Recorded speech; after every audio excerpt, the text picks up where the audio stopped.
Hi guys, welcome back to our channel. ఈరోజు అయితే మనము హైదరాబాద్లో one of the most beautiful ప్లేస్కి అయితే వచ్చేసినాం.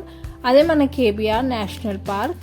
ఇదైతే హైదరాబాద్లో జూబ్లీ హిల్స్, బంజారా హిల్స్ మధ్యలో అయితే లొకేట్ అయి ఉంటుంది. ల్యాండ్ మార్క్ అయితే పెద్దమ్మ తల్లి టెంపుల్ నుంచి జస్ట్ 2 కిలోమీటర్సే. ఈ కేబీఆర్ నేషనల్ పార్క్ వచ్చేసి మనకు హైదరాబాద్కి గ్రీన్ లంగ్స్గా అయితే పనిచేస్తుంది. చలో మనం ఇప్పుడైతే చూసేద్దాం ఇది ఎక్కడ ఉంటుంది, ఏంది ఇట్లా అనేది. ఇదైతే మెయిన్ ఎంట్రన్స్, మనకు వెళ్ళగానే ఇట్లా కనిపిస్తుంది. మెయిన్ రోడ్ ఉంటుంది ఇక్కడ నుంచి మనం ఎంటర్ అవ్వాలన్నమాట. తెలుగుదేశం పార్టీ ఆఫీస్ ముందే మనకైతే ఇది ఉంటుంది ఆపోజిట్లో కేబీఆర్ నేషనల్ పార్క్ అనేసి. అండ్ ఇక్కడ నుంచి అయితే మనకు టికెట్ కౌంటర్ ఉంటుంది. అడల్ట్స్కి అయితే 50 రూపీస్ ఛార్జ్ చేస్తున్నారు. అండ్ చిల్డ్రన్స్ అబౌవ్ 5 years వాళ్ళకైతే 30 రూపీస్ తీసుకుంటున్నారు. అండ్ యాజ్ యూజువల్ మనకైతే ఫస్ట్ వినాయకుడితోనే ప్రతి ఒక్కటి స్టార్ట్ అవుతుంది కాబట్టి వినాయకుడు ఉంటాడు ఎంట్రెన్స్లో. ఇంకా మేము దండం పెట్టుకొని ఇంకా స్టార్ట్ అయ్యాం మేము. అక్కడైతే అక్కడక్కడ ఇలాంటి బోర్డ్స్ అయితే ఉంటాయి మనకు. అండ్ మ్యాప్స్ కూడా ప్రొవైడ్ చేసిరు ఎక్కడ ఏముంటుంది అని చెప్పేసి మొత్తము.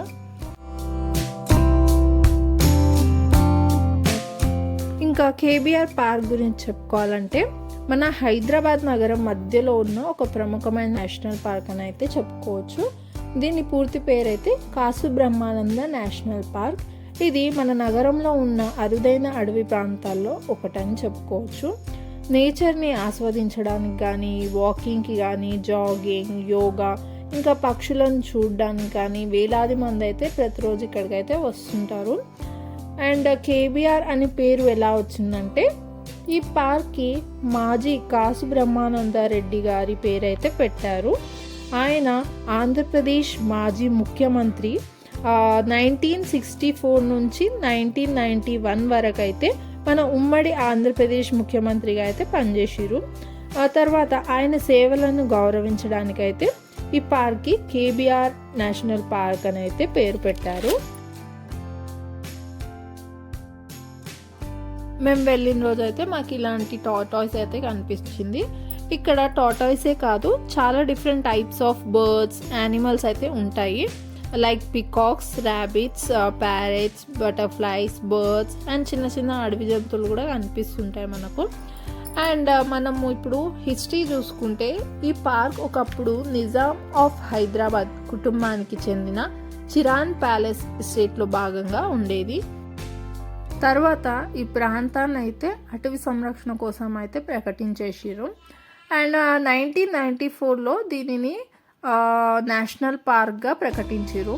ప్రస్తుతం ఇది హైదరాబాద్ నగరానికి అయితే గ్రీన్ లంగ్స్గా పేరుగాంచింది.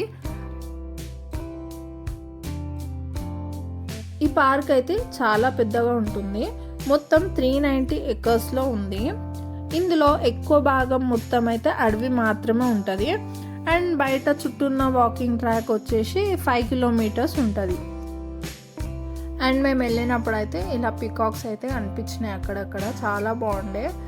ఇంకా చాలా పికాక్స్ ఉంటాయంట, కానీ మేము వెళ్ళిన రోజు అయితే అంత బయటికి రాలేవు.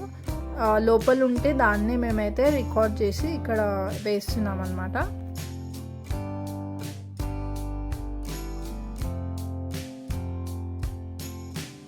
ఈ పార్క్ ఇంపార్టెన్స్ ఏంటంటే పట్నం మధ్యలో అడవి ఉంటుంది అనమాట. ఇంత హెవీ ట్రాఫిక్ పొల్యూషన్ మధ్యలో ఇంత పెద్ద అడవి ఉండడం చాలా అరుదని చెప్పుకోవచ్చు. అండ్ ట్రీస్ గురించి మాట్లాడుకుంటే ఇక్కడ ట్రీస్ అయితే చాలా ఉంటాయి. ఆల్మోస్ట్ 600కి పైగా వెరైటీస్ ఆఫ్ చెట్లు అయితే ఉంటాయి. అండ్ మెడిసినల్ ప్లాంట్స్ కూడా ఉంటాయి. ఏమేం బర్డ్స్ ఉంటాయి ఈ ఫారెస్ట్లో అనేవి కూడా అన్నీ మెన్షన్ చేసారు. అండ్ ఇది వైల్డ్ క్యాట్ అన్నమాట, అడవి పిల్లి. చాలా డేంజర్ ఉంది, అసలు చాలా భయంకరంగా చూస్తుంది అది. ఇక్కడైతే గాలి చాలా స్వచ్ఛంగా ఉంటుంది, అందుకే చాలామంది హెల్త్ పరంగా ఇక్కడికైతే వాకింగ్కి వస్తుంటారు. ఈ పార్క్కి మేము ఎందుకు వెళ్ళాలి అని మీకు క్వశ్చన్ రావచ్చు. ఎందుకంటే నేచర్ని ఎంజాయ్ చేయడానికి కానీ, మార్నింగ్ వాకింగ్కి లేదా జాగింగ్ చేయడానికి కానీ, ఫోటోగ్రఫీకి కూడా వెళ్ళొచ్చు. చాలా మంచి ప్లేస్ అని చెప్తాను నేనైతే. అండ్ బర్డ్ వాచింగ్ చేసే వాళ్ళ కోసం, అంటే బర్డ్ వాచింగ్ చేయాలనుకున్న వాళ్ళు వెళ్ళొచ్చు. కుటుంబంతో పాటు ప్రశాంతంగా టైం స్పెండ్ చేయడానికి కానీ, స్ట్రెస్ తగ్గించుకోవడానికి వెళ్తే ఇది ఒక మంచి ప్లేస్ అని చెప్తాను నేను. అండ్ మనం అక్కడ ఏమేమి చూడొచ్చు అని అంటే పెద్ద పెద్ద 100 ఏళ్ళ చెట్లు చూడొచ్చు, పికాక్స్ చూడొచ్చు, డిఫరెంట్ టైప్స్ ఆఫ్ బర్డ్స్ని చూడొచ్చు, ఇంకా రాళ్ళను చూడొచ్చు, ఫారెస్ట్ వాతావరణం ఎంజాయ్ చేయొచ్చు, అండ్ సూర్యోదయం సమయంలో అద్భుతమైన దృశ్యాలను కూడా చూసుకోవచ్చు. ఈ పార్క్ అయితే ప్రస్తుతానికైతే టీఎస్ గవర్నమెంట్ ఆధీనంలో అయితే ఉంది. దీనిని తెలంగాణ ఫారెస్ట్ డిపార్ట్మెంట్ అయితే చూసుకుంటుంది. ఈ పార్క్ అయితే చిన్న ఏజ్ వాళ్ళ నుంచి పెద్ద ఏజ్ వాళ్ళ వరకు వస్తున్నారు. ఎందుకంటే ప్రతి ఒక్కరూ వాళ్ళు ఫిట్గా ఉండాలని ఆలోచించి ఇంత మంచి వాతావరణాన్ని కూడా ఎంజాయ్ చేయడానికి అయితే వస్తున్నారు. మీరు చూసుకోవచ్చు ఎంతమంది ఇలా వచ్చి వాకింగ్ చేస్తున్నారో. అండ్ డైలీ వాకింగ్ వచ్చే వాళ్ళకైతే ఒక కార్డు ఉంటుందంట. ఆ కార్డ్ని తీసుకొని వాళ్ళు డైలీ రావచ్చు అనమాట. డిస్కౌంట్ అయితే ఉంటుంది. అండ్ ఇక్కడ చూసుకోవచ్చు KBR national park acting as a green lungs అంట.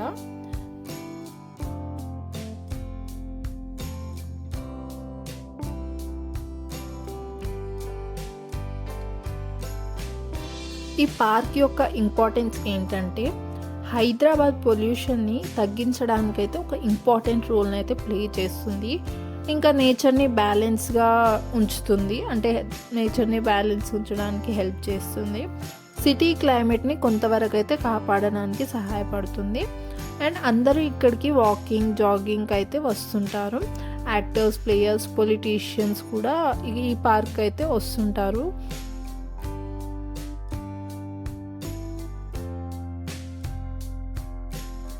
ఈ పార్క్లో అయితే ఓపెన్ జిమ్ కూడా ఉంటుంది. అందరు ఇక్కడ జిమ్ చేసుకోవచ్చు. అండ్ ఎవరైతే నేచర్ని కొంచెం ఎంజాయ్ చేయాలి, ఈ పొల్యూషన్లో దాంట్లో హెవీ ట్రాఫిక్లో ఉండి మేము బాగా అలసిపోతున్నాం, కొంచెం స్ట్రెస్ రిలీఫ్ కావాలనుకున్న వాళ్ళు ఈ వీకెండ్ వెళ్ళి ఇక్కడ ట్రై చేయొచ్చు.